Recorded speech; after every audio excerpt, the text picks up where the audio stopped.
Hi, welcome to unwiring India. आज का hot topic बन चुका है कि बच्चे इतनी ज़्यादा संख्या में बाहर कैसे चले जाते हैं एमबीबीएस करने। आखिर क्या कारण है? कई सारे चीफ मिनिस्टर्स के बयान ऐसे आ चुके हैं कि इतने बच्चे बाहर पढ़ते थे, हमें तो पता ही नहीं है। रियली तो ये सोचने की बात है कि इतना बड़ा ये क्राइसिस क्यों बन गया। जब रसिया और यूक्रेन वार हुआ तो बच्चे वापस लाए जाने लगे और अपनी सरकारों के पास कोई आंकड़ा ही नहीं था कि कितने बच्चे बाहर पढ़ रहे हैं। और सवाल ये उठाया जा रहा है कि भाई इतने बच्चे बाहर जा क्यों रहे हैं? क्या अपनी कंट्री में इंफ्रास्ट्रक्चर या फिर ऐसी पॉसिबिलिटीज नहीं है कि यहीं पे इनको एजुकेशन दिया जा सके? आखिर क्या कारण है?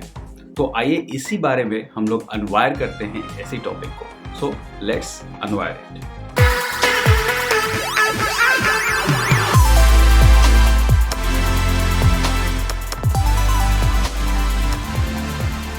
तो सबसे पहले बात करते हैं पहले सवाल की कि उनके पास बहुत पैसा है इसीलिए वो जाते हैं खर्च करने।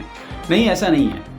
जितने भी बच्चे बाहर जाते हैं उसमें मिडिल क्लास के बच्चे ज़्यादा हैं। और ये भी याद रखिए कि जो बच्चे गए हैं, अगर आप बैकग्राउंड चेक करोगे तो उसमें से बहुत सारे बच्चे अपने लैंड को या फिर कुछ गिरवी रख के या सेल करके, ज़मीन बेच करके वहाँ गए हैं पढ़ने। तो ऐसा क्या कारण था कि भाई वहाँ पे पैसे खर्च कर रहे हैं, आप यहीं पे खर्च कर सकते थे? तो इसका कारण ये है कि यहाँ पे खर्च करते तो उसके 3 गुना 4 गुना पैसे और उनको डालने पड़ते। यानी एग्जाम्पल में यहाँ पे इकोनॉमिक डिफरेंस है। अगर वहाँ 30 लाख से 35 लाख में एमबीबीएस कंप्लीट होती है तो यहाँ पे आपको 1 करोड़ प्राइवेट कॉलेजेस में देनी पड़ती है।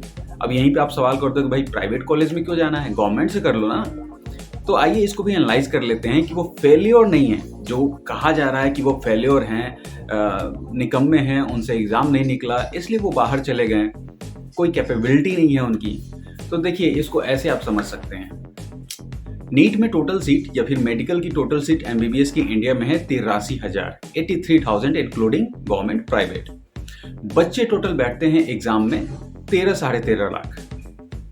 अब सिर्फ 83,000 सीट, 13 साढ़े 13 लाख। अब कहोगे भाई सारे सीरियस नहीं होते हैं, जो सीरियस होती है उनको मिल जाती है। तो चलिए 6.5 लाख को ऐसे भी हम हटा देते हैं। फिर भी अगर हम मान लें कि 6 लाख कैंडिडेट सीरियस हैं, इतना तो होंगे ही, कुछ तो सीरियस होंगे, तो उसमें से भी सीट सिर्फ किसको मिलेगी? 83,000 को, चाहे आप कितने भी इंटेलिजेंट क्यों ना हो। याद रखिए कोई भी एग्जामिनेशन जरूरी नहीं है कि उस स्टेज में किसी की कैपेबिलिटी या फिर इंटेलिजेंसी लेवल को चेक कर सके। कुछ फैक्टर्स होते हैं, कभी कभी कुछ मार्जिन्स के चलते मार्क्स अप डाउन होते हैं, इसीलिए आप उनको फेल्योर नहीं कह सकते क्योंकि यहाँ पे बहुत सारे फैक्टर वर्क करते हैं, रिजर्वेशन फैक्टर एक्सेट्रा एक्सेट्रा। आप कहोगे रिजर्वेशन यानी रिजर्वेशन वाले बच्चे उनसे खराब है?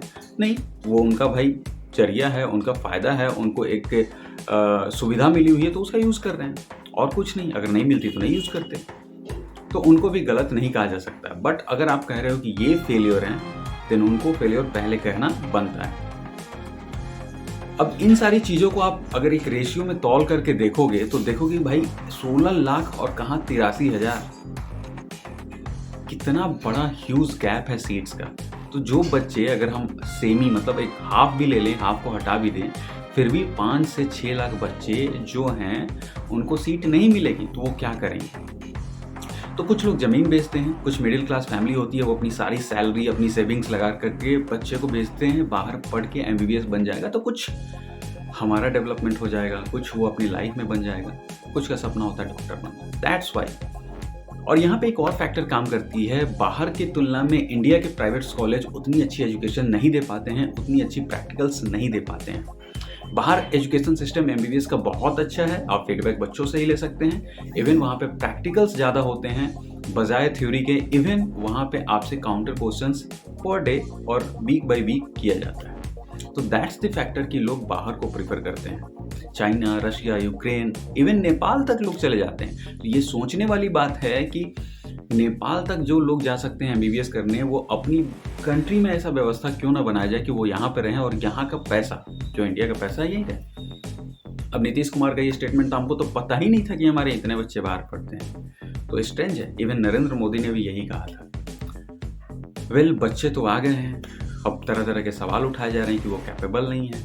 यहाँ पे एक और चीज़ आपको समझाना चाहूँगा, उनकी कैपेबिलिटी पे जब आप उंगली उठाते हैं तो एक चीज़ आप बगल में दी हुई कट ऑफ मार्क्स से देखिएगा। ये है बीपीएससी की तरफ से एग्ज़ाम लिया गया असिस्टेंट इंजीनियर का जो कि एई का एग्ज़ाम होता है, उसके फाइनल रिजल्ट मार्क्स हैं। यहाँ रिजर्वेशन क्राइटेरिया लागू है, आपको पता है कि यहाँ पे भी महिलाओं को रिजर्वेशन और अलग अलग रिजर्वेशन तो मिलते ही हैं। अब यहाँ पे जब आप कट ऑफ एनालाइज कीजिएगा तो देखिएगा कि कोई बच्चा 35% पे सेलेक्ट है और कोई 57-55% लाकर भी बाहर है। तो आप क्या कहोगे? अगर वो कल को जाके किसी प्राइवेट कॉलेज में काम कर रहा है, प्राइवेट कंपनी में काम कर रहा है और ये यहाँ पे एई बनकर, गवर्नमेंट साहब बीडीओ बनकर, एसडीओ बनकर बैठे हैं, तो इनसे वो कम कैपेबल था? सोचिए, कोर जॉब में आपने किसको सेलेक्ट किया है जो कि आधे जो बच्चा बाहर हो रहा है उसका आधा नंबर भी नहीं ला पाया, यानी ये कैपेबल नहीं है। देखिए, प्रैक्टिकल जो चीज़ें हैं वो बहुत मायने रखती हैं लाइफ में बजाय थ्योरेटिकल के। सो किसी भी चीज़ को आप थ्योरेटिकली जज नहीं कर सकते। So those who are judging these student, भाई जो यूक्रेन में पढ़ रहे हैं वो फेलियर हैं, उनको कुछ नहीं करना चाहिए, यहाँ पे अरेंज नहीं करना चाहिए, तो थोड़ा सा आप एनालाइज कीजिए भाई किस सिस्टम विधि विधान में आप रह रहे हैं। इसको पॉलिटिसाइज तो होना ही था। गवर्नमेंट काम कर रही है, अच्छा काम की, भाई बच्चे को लाई, कुछ बच्चे सेटिस्फाइड हैं, कुछ नहीं है, अब कुछ अभी भी फंसे हैं, तो उसको अप्रिसिएट किया जाना चाहिए था। बट यही सारे रीज़न हैं जिसके चलते बच्चे बाहर जाते हैं, जिसमें मेन फैक्टर है यहाँ की कॉस्ट। प्राइवेट कॉलेजेस में 1 करोड़ रुपए कैसे दोगे आप भाई? सब कुछ बिक जाएगा। एक मिडिल क्लास फैमिली कितनी ज़मीनें बेचेगी कि 1 करोड़ दे देगा? सो दैट्स द रीज़न कि बच्चे बाहर जाके पढ़ते हैं, 30-35 लाख में एजुकेशन हासिल करते हैं, same education, even better degree, और अपॉर्चुनिटी भी उनको मिलती है बाहर वर्क करने का। आप इंडिया से अगर डिग्री लेके जाते हो तो आपको बाहर काम करने में, यूरोपियन यूनियंस में काम करने में दिक्कत होगी, लेकिन अगर यूक्रेन और रशिया से आप डिग्री लेते हो तो आपको वेलकम किया जाएगा, इवन अप्रिशिएट किया जाएगा। So that's the factor. So आप बच्चों को गलत मत कहिए कि वो बाहर पढ़े हैं तो उनके लिए कुछ मत कीजिए, उनके लिए वहाँ पे कोई अरेंजमेंट मत कीजिए, उन पे पैसे बेकार मत फेंकिए। देखिए, सरकार हर साल हर समय रिजर्वेशन से बच्चे जो सेलेक्ट होते हैं उन पे भी पैसे दे ही रही है। सिंसियरिटी से सोचिएगा, मैं कैपेबिलिटी की बात नहीं कर रहा। अभी मैंने आपको एक आईना दिखाया कि कैसे बच्चे सेलेक्ट होते हैं रिजर्वेशन में, कहाँ 268, 293, कहाँ 471, 475 वाले बच्चे भी बाहर, मतलब डबल्स में जो है वो बाहर और जो हाफ में है वो सेलेक्टेड। तो ये जो आप कर सकते हैं, उनको रख सकते हैं, उनको जॉब दे सकते हैं, देन इन पे थोड़ा तो बनता है भाई, इसी देश के नागरिक हैं। आफ्टर ऑल अगर रिटर्न आते हैं तो काम किसके लिए करेंगे? वैसे भी इंडिया में तो डॉक्टर को भगवान समझा जाता है। आपको पता ही है कि यहाँ पे कितना ज़्यादा गैप है अच्छे डॉक्टर्स के होने में, या फिर डॉक्टर्स के ही होने में बहुत गैप है। सो प्लीज़ इनको सपोर्ट कीजिए, और आई होप गवर्नमेंट भी इस चीज़ को ले रही होगी, कुछ मेजर्स तो लेगी। तो यही सारे कारण थे, यही डिस्कस करना था। आई होप आपको सारे मैसेज क्लियर होंगे। तो मिलते हैं अगले वीडियो में, तब तक के लिए टेक केयर, बाय बाय।